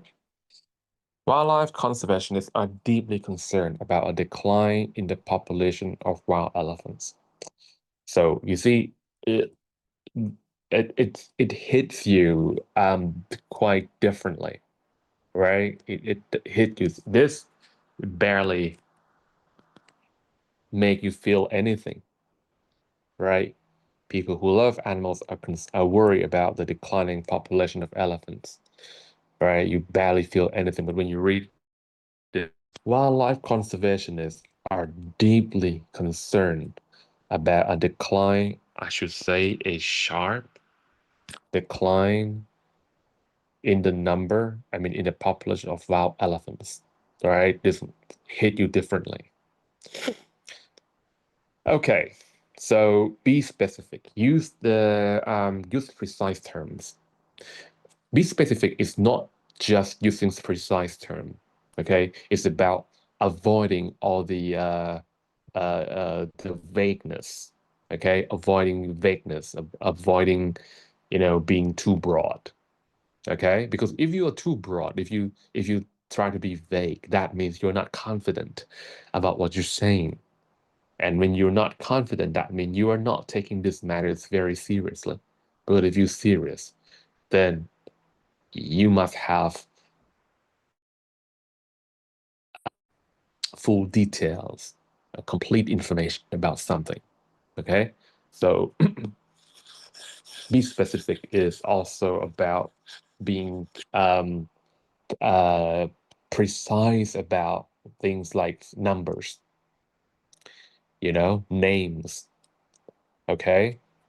So more proper nouns, not just common nouns. Let's have a look at the next example. If I want to raise some awareness about global warming between somebody who write um,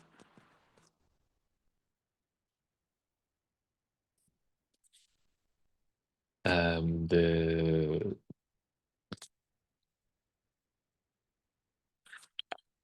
use of personal cars can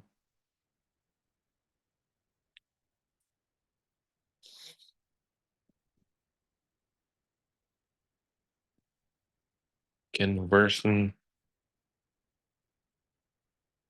global warming because it pollutes the air. Okay, the use of personal cars can worsen global because it pollutes the air, and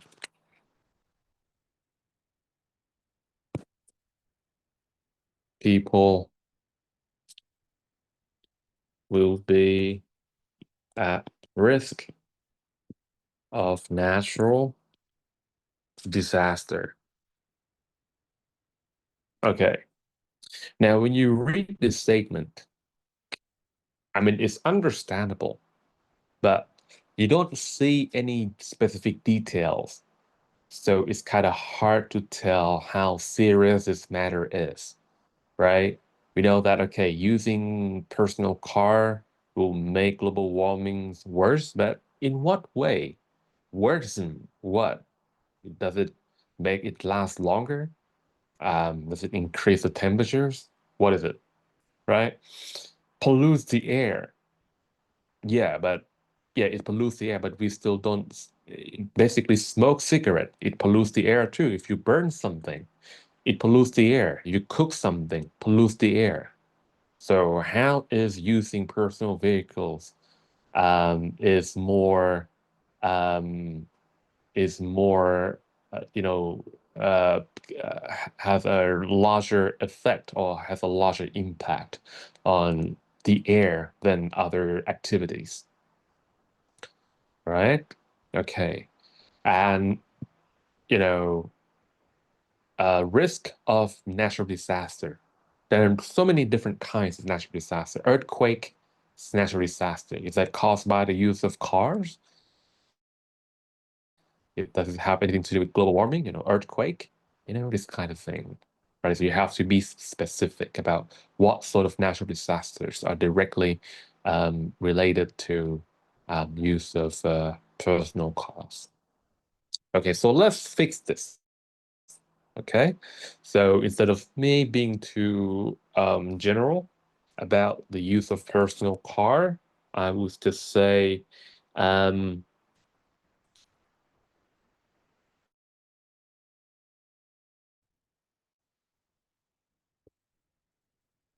and uh, wait,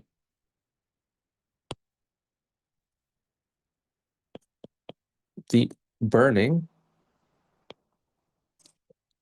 of gasoline in conventional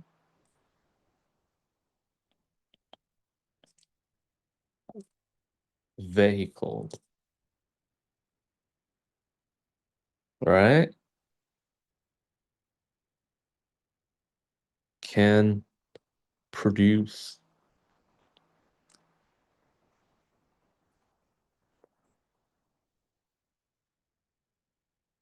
carbon emissions, okay, which can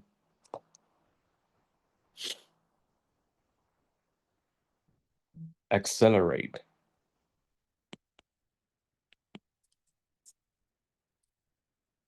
rise in the global temperatures. Okay, the burning of gasoline in conventional vehicles can produce carbon emissions. We can accelerate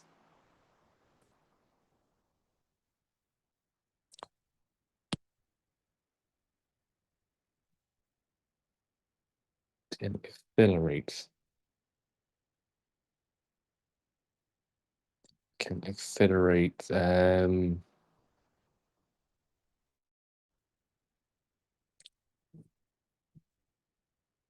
maybe I say can accelerate change can accelerate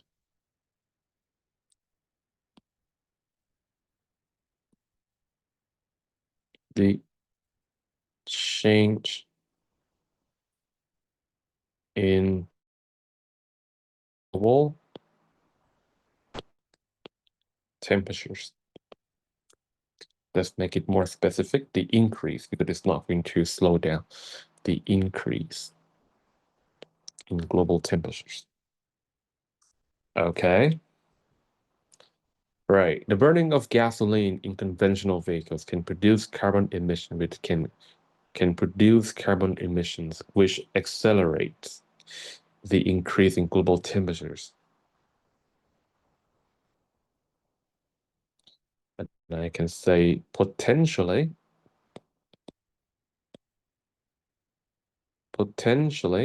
causing. Now, instead of natural disaster, I can say potentially causing um, major flooding in towns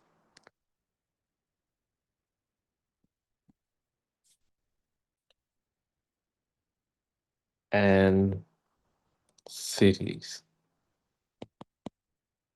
along the coast.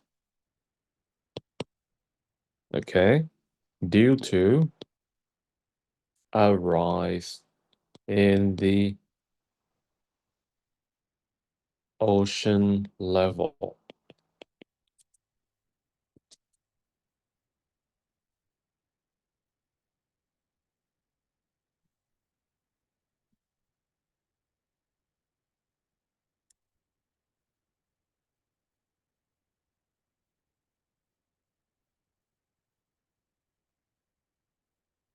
All right,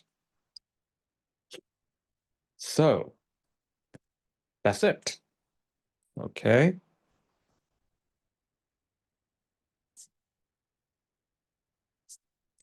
so if you compare, right, to the first one, the use of personal cars can worsen global warming because it pollutes the air and people will be at risk of natural disasters. And number two, the burning of gasoline in conventional vehicles can produce carbon emissions, which accelerate the increase in global temperatures, potentially causing major flooding in towns and cities along the coast due to a rise in the ocean level. The second one will hit you better, right? Okay, compared to the first one, the second one is a bit better, way better, because it's more specific. So it shows that the author is serious and he knows his stuff very well. Right. Okay, now let's just have a look at another examples in this document here. So this is about a guy's conducting research to find out what people today think about how they should balance the time between work and play. Okay, now let's have a look at the first paragraph.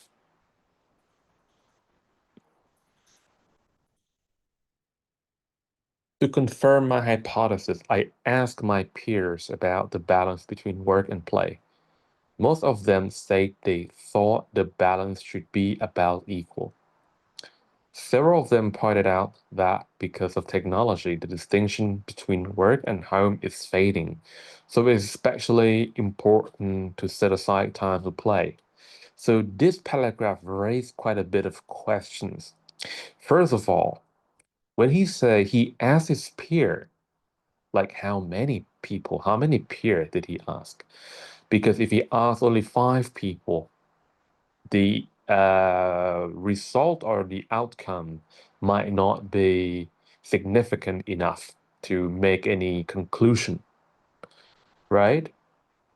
Okay. Now, when he say most of them say they thought the balance should be equal, how well without transcript, it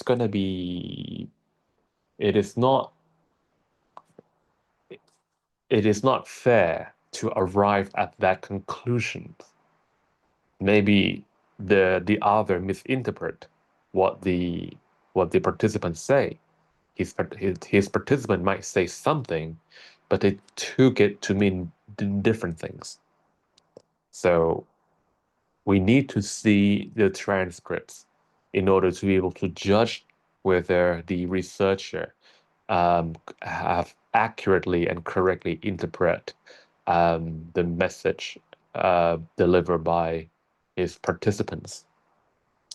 Several of them pointed out that because of technology, the distinction between work and home is fading, so it's especially important to set aside time for play. Yeah, well, this is a good thing to say, but still, we don't know what the original statement is, so it's kind of not fair to come to this conclusion. All right, so now we see that this paragraph lacks quite a bit of, specific details, right? We need to know how many people he actually asked. Who are they, right? Who are those people? Are they old enough to be able to give, to be to be responsible for the information they give, right? Because you don't want to be asking young kids, right? Because young kids they don't have the sense of responsibility yet. They might just say things to have fun, they're not being serious. All right. So you want to ask adults, people who are mature. So this has to be stated. All right. How many people you ask and who are they? Right. And when you arrive at your conclusion about what people say, what is the transcript? Or did you come to that conclusion? So that what we need to see. Now, if you look at the following paragraph, right, it's quite it improves upon what the first paragraph is lacking. So to confirm my hypothesis, I interview 30 uh, of my peers, students from both public and private high school in my area. I ask, what do you think the right relationship between work and play? 20 respondents say uh, they think work and play should have equal time in our life. We should play at least as much as we work, said Alan Reed, senior planning to major in computer science. All right. I'm not going very far because you can see major differences, right? First of all, he mentioned that he interviewed 30. Okay, so 30 might be a good number, right? He's not just asking 5 people and then arrive at his conclusion. Ask 30. Right, so the greater the sample size, the more significant, the more accurate the outcome will be. All right, and those participants are what? Are students from public and private high school. Okay, so we know that these people might have a sense of the information that they give. Okay, and he also tell us that this is the question that he asked. Okay, because sometimes some researcher might be slick, they might be tricky. All right, they manipulate their questions so that they get the answer that they want. So it's not fair to do so, right? So you don't want to be manipulating your questions. Yeah, and to be transparent about that, you should you should state what was the question, how did you ask them to get that answer. So he's being transparent here, which is good. 20 respondents said this is better than using most of. Okay, because when we say most of, we don't know exactly how many percent. Like 1% is already most, right?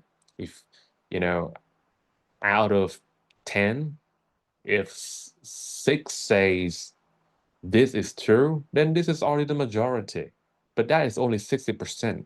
So it's not big compared to like 80%. All right. So he say when he used number, that is more clear. 20 respondents, right? So that is 20 out of how many? Out of 30. So 22 out of 30, that is about 73%, right?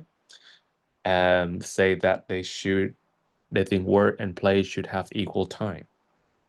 How do you know that? How do you figure that? Because one of them said, we should play at least as much as we work. So there is a transcript, all right? And this information is given by one of the participants named Ellen Reese, who is senior planning to major in computer science. Okay, guys, now you see how specific the power of specific details. Okay, so to make your writing more persuasive, it's just knowing your stuff very well, right? And trying to be as specific as you can. That's the first step. Okay, so I think I like to stop here, and next time we will continue with persuasive strategies. All right. You guys have any questions? Nope. Okay. I guess I'll see you next time. Thank you very much.